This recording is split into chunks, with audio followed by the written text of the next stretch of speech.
L'activité d'audit interne est une activité primordiale dans la boucle d'amélioration continue. Cependant, il n'est pas rare d'entendre dire que les audits internes n'ont servi à rien. Nous allons donc voir comment améliorer les audits internes.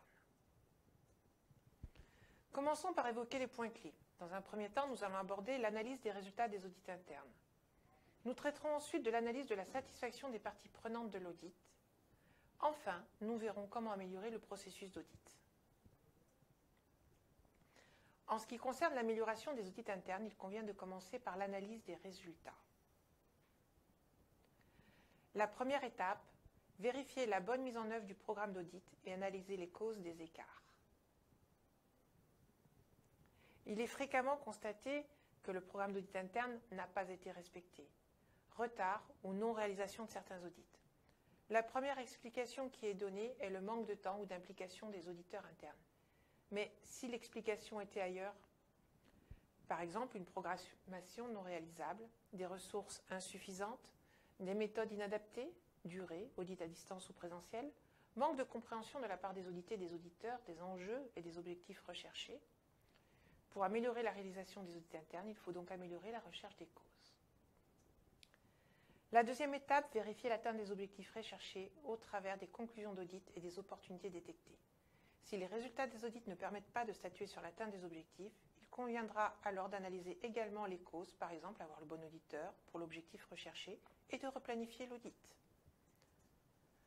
Enfin, les résultats de l'audit doivent être utilisés pour améliorer le programme d'audit en prenant en compte les opportunités d'amélioration ou besoins d'approfondissement et en les intégrant dans le programme d'audit. Pour améliorer l'audit, il convient de prendre en compte la satisfaction des parties prenantes. La première partie prenante, le client de l'audit, par exemple la direction ou le pilote de processus, le responsable QSE, pour lequel nous devons déterminer si les objectifs recherchés ont été atteints. Ensuite, la prise en compte de la satisfaction des audités.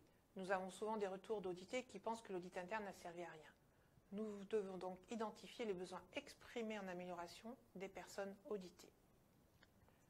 Enfin, la satisfaction des auditeurs. Ont-ils été bien reçus? Les audités ont-ils été disponibles, transparents? Y a-t-il eu des difficultés, par exemple problème de temps, de ressources ou d'audités qui se défoulent sur d'autres services? Ces analyses devront permettre d'améliorer le processus d'audit interne.